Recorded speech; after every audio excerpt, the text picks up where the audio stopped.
were not that pleased. But Francesco, because of the familial connection, was able to keep his store. And so you had Francesco's store, and then you had Giuseppe Di Fada along with his brother Pasquale, and a brother-in-law who I'm not entirely sure when he came in, and this would be Rosaria Fiducia. But all four of them at this time were doing fairly well in town.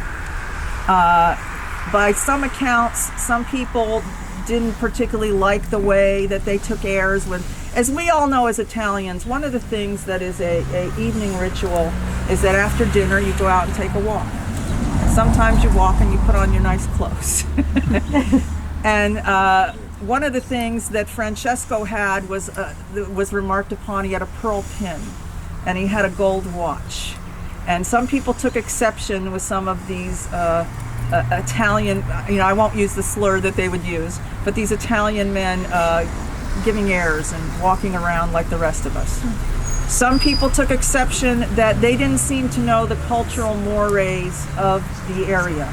I mean, one of the things you have to know about Tallulah at the time, and talking to people in the American Historical Society, the Historical Society there, is that they say it was akin to the Wild West.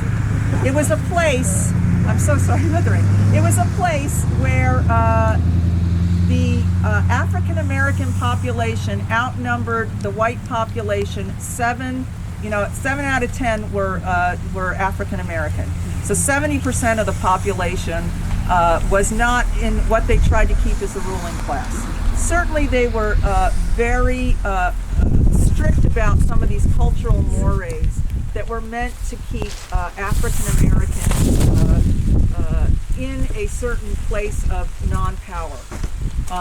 Not voting, not being able to integrate into society. And I think these were cultural norms that some of these immigrant men just did not know. One thing in particular that seemed to bother them was this notion that, just a story that Sal just reminded me of. If you're white and you walk into the store, any transactions happening with a person of color must cease at that point, and we must take care of the person who is white. The Di Fadas didn't do that, or didn't do that enough. They seemed to treat people in a way that was not along with the social norm. And yet again, that was sort of another thing that bothered the people in town. Let's also say this too, even though most of the men were married, they didn't come with their wives. And as you can see by their photographs, they're quite attractive. And maybe to some of the ladies in town, they were somewhat exotic and interesting.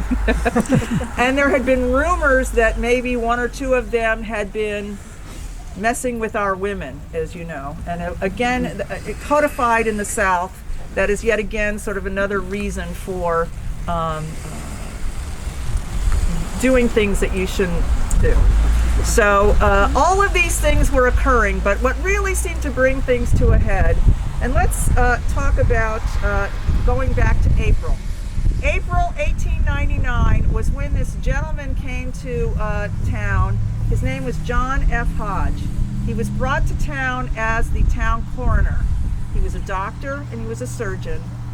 He too, for whatever reason, did not come with his family. He left them back at Calhoun Station in another town in Louisiana. By all accounts, people called him an upstanding, intelligent, affable man. But from what I've been able to find out, it also seemed that he probably had a bit of an alcohol problem. And I don't know much more about that that I could extend, but I did find a latent article in the latter part of his life where his son was who had opened a liquor store, was accusing him of stealing from him. So just thought I'd throw that out there. So it does give me some fuel to the idea that maybe that might have been an issue with him. So on the night of July 19th, 1899, and let's just talk about what happens in July.